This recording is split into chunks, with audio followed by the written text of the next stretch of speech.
Eli terve taas kaikille, se on APSPVP täällä ja nyt me kuvataan pyöräilyä osa 2 kautta pyörän esittely.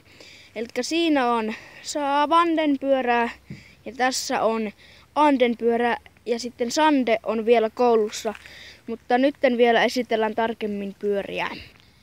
Eli tässä on Vanden pyörä ja tässä on jouset niin kuin näkyy. Tää on Jupiter Raptor 26-tuumainen. Shimanon vaihteistolla. Ja tulossa on varmaan takalevyjarru. Ja näin. Seuraavaksi siirrytään Anden pyörään.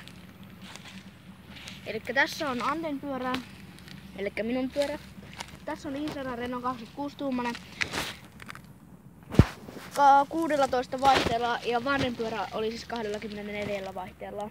Ja tässä on vahvistetut vanteet ja Kendan renkaat, ensitin penkki. Samanlaiset jouset kuin Vandella ja Shimano takavaihteen siirtäjä. Ja varmaan etusiirtäjäkin. Mutta kohta nähdään vielä pyöräilyä, eli moro!